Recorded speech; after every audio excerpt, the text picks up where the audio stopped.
Hey, what's up, Squaw Valley Prep students? My name is Nate Timmons.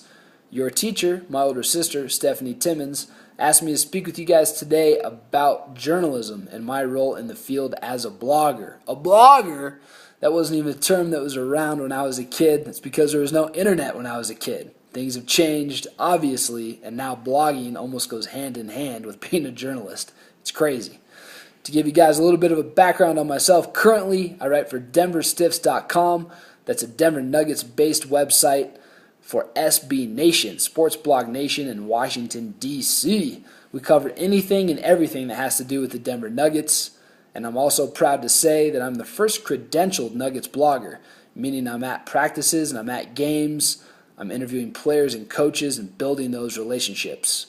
My passion has always been sports writing as far back as I can remember. I loved playing sports growing up as a kid, and writing just kind of flowed right on with it.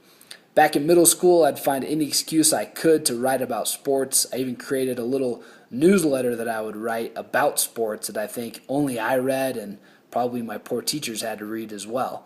In high school, that's when I really got my foundation for writing. You know, all these classes you guys are taking right now, creative writing, all of your English classes, that's going to help you form a base for your writing skills of the future.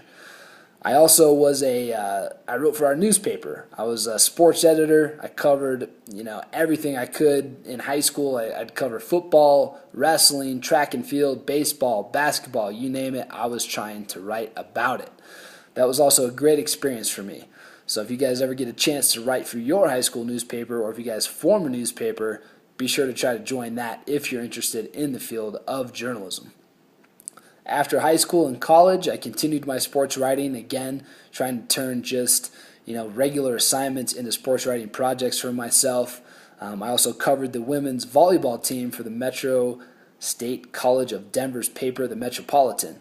I interviewed the head coach on a weekly basis. I would also talk to her, after practices, after games, and I would also interview players. And that's really where, my interviewing skill set started to develop, was getting to talk to my peers.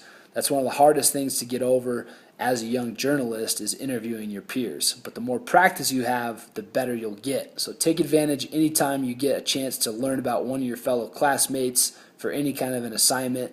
Journalism is all, pretty much just about learning about people. If you like learning about people, then you're probably going to make a pretty good journalist. What else can I tell you guys? I think that some of the key points, some of the key things to being a good journalist, one of them is interviewing. Like I said, just getting to talk with people, learn about them, figuring out the right questions to ask. That goes a long way. That helps me when I'm, interviewing Ty Lawson, when I'm getting a chance to try to speak with a guy like Kobe Bryant, LeBron James, any of those type of guys. Just getting to the practice is what makes perfect. That's really cheesy, but it's true.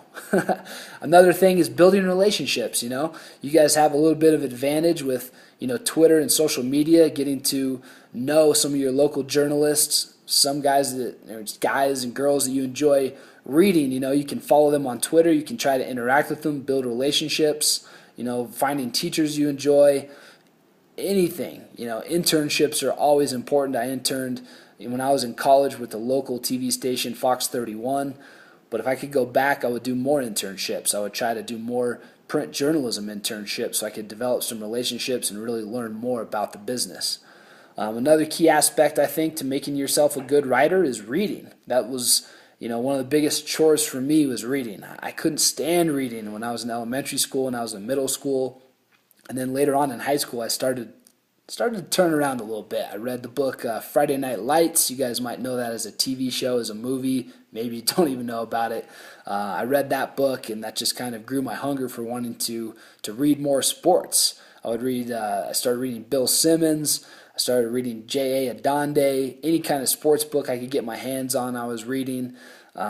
Just all of that stuff is going to help your writing style. The more you read, the more you're going to find your own voice and find your own way to go about doing things. So those are kind of my tips. Again, you want to be a good interviewer. You want to practice by just talking with people, build relationships, intern early, intern often wherever you can, and just read, and just write. There's no better practice for writing than obviously just writing. But those things have helped me kind of where I am today. Hopefully you're going to help me in my future, because in a journalist, you never really stop learning. You should always be evolving, and that's going to help me heading into this Nugget season, when I'm out there trying to interview guys and trying to get them to open up to me and tell me any kind of cool stories they can that I can share with the fans to bring them closer to their team. Anyway, Squaw Valley Prep, creative writing class. Hope you guys learned something. If not, I don't know. I don't know what to say. But thanks for your time. I appreciate it, guys. Hope you guys are doing well. Thanks.